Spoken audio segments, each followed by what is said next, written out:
Hey there, folks. Welcome to Spectrum Pulse. We talk about music, movies, art, and culture. And today, we're going to be talking about the newest album from Anna Meredith called FIBS. When I first covered Anna Meredith back in 2016, I literally had no idea what to expect. I'd been in a bit of a dry spell when it came to really great album releases at that point in the year, and here comes a classical composer with a few associations with James Blake, but very rapidly making a strident name of her own, with a project that seemed to win over every single critic that had heard it, what few had.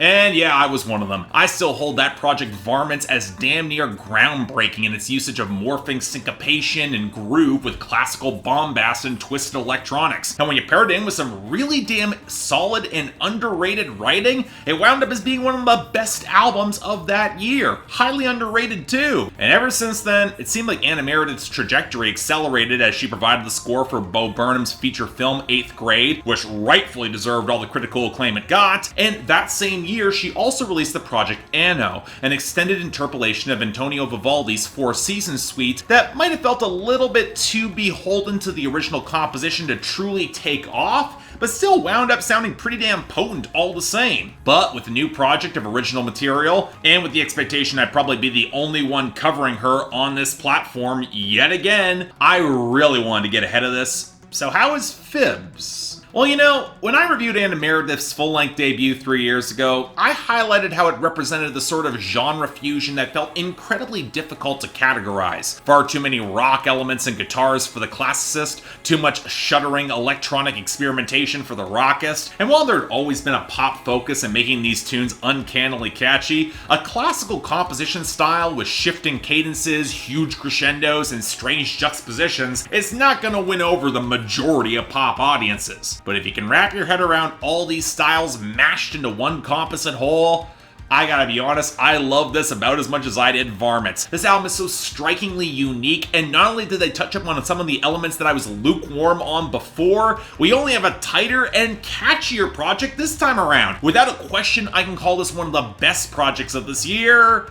Although whether this quite hits as hard as Varmints, given that it had the benefit of surprise and some of the most striking dramatic climaxes I've ever heard in electronic music, that might be a different question. I'm not sure if it's better or not, even though it is absolutely more consistent. But let's start with the elements that have absolutely improved in the past couple of years, specifically surrounding the vocals. I think at some point that Anna Meredith and her male co-star realized that the thinness in the upper register and falsettos needed to be reinforced. So the vocals are stacked higher and layered with more color and diversity. Some really beautiful harmonies too. And while some of that willowy nature still comes through, it always feels a little bit like a strange juxtaposition compared to how heavy and frenetic Meredith's arrangements can feel. Better mix placement and production touches give them just enough body to ride against those grooves without getting swallowed up. From the liquid smoothness against the jittery swell of inhale, exhale, to the stunning melodic interplay against the richer tones on Killjoy, that I could swear with some of the backing vocals is taking cues from 1,000 Miles by Vanessa Carlton. And yeah, that's a compliment. More importantly is capturing that yearning sincerity that's always been Anna Meredith's secret weapon in a lot of her songwriting. She's too world-weary and mature and intelligent to properly break through all those old memories and figures of the past that have haunted her, conditioned her with that experience. But man, she so desperately wants to break past her overthought world and embrace some of those shining, exuberant, euphoric moments. Think of parallel to artists like Robin and especially Imogen Heap, who I'd probably describe as her closest peer in this multi-genre space. And that makes sense when you think about why this album is called FIBS. They're lies, but pretty little white lies that we all tell ourselves to salve our egos and think that we're going to stay on the right track, and yet they are still lies. So in the internal back and forth of Killjoy, highlighting the warring voices in her head and divining has enough detail to show how they've skewed any thoughts going ever so slightly askew, it's why Ribbons highlights the subtle, pretty, but binding ties that her spirit dearly wants to sunder even as they hold her ego together, and that sense of self. Not that far removed from lyrical metaphors that Lorde used on melodrama, just as complimentary here, but it's also why the final track Unfurl takes the biggest risk in literally cutting loose, letting it all come free, seeing what that truth is, as she knows that's something that is bound to break, but it better not be her, taking the ultimately downbeat themes and subtext that ran through Varmints and framing her path as being more hopeful this time around.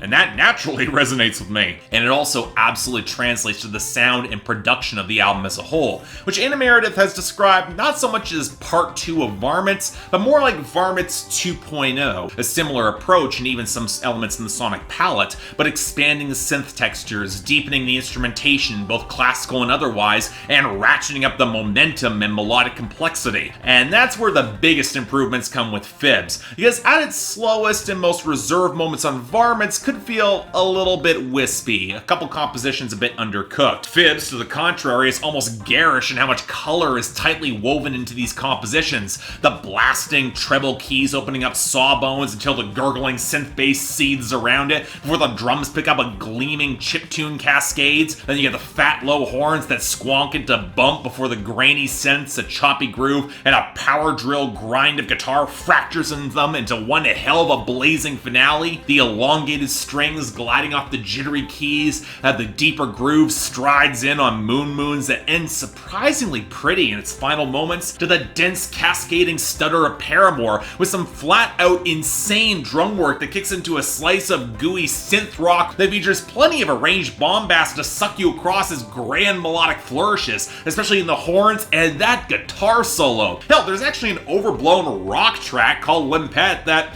well, I must admit I wish the rhythm section was a little bit more dynamic. The synths had a little bit more body, even coming off that galloping drum passage, and it didn't sound so much out of a very specific tone in the mid-90s. It's still got more flavor than a lot of mainstream rock right now. It kicks a lot of ass. Hell, I'd say the only song that feels somewhat underwhelming as a whole is Divining, given how spare and elegant it is, and even then the percussion buildup off the strings for the close is genuinely impressive. And then we get the songs that are closest to pop, the most accessible. And while I say that Ribbons is also pretty minimalistic, between the subtle synth burbles, the liquid guitars, and the gentle percussion before the piano cascades slide in, it's just bright and restrained enough to click for me. And that noisy hammering groove on Inhale Exhale, when combined with the melodic crescendos, might as well be one of the most starkly manic and exuberant pop songs I've heard all year. I put it on par with a song like Dancing on My Own by Robin. It gives me that same sort of vibe. But at the same time, Anna Meredith can still slow down with the glassy warps and the lonely reach of Unfurl that sounds so huge but so beautiful. A beautiful coda to an album with so much vivid color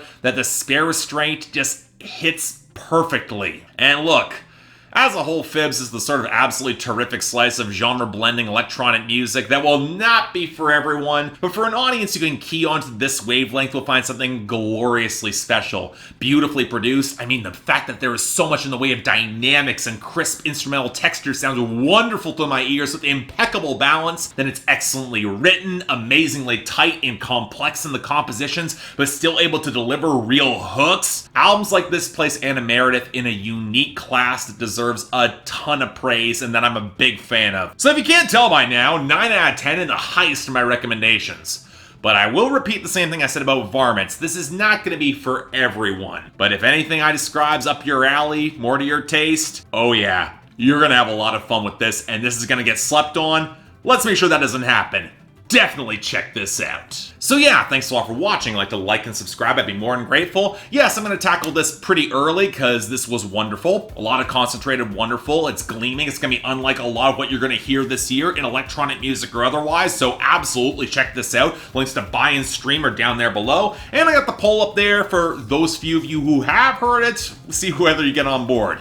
Beyond that, anything else I might be able to do to improve my presentation, I'm all ears. And if you're looking for new episodes of Billboard Breakdown or other reviews, links in the card right over there. But till then, I'm Mark, you're watching Spectrum Pulse, and I'll see you next time.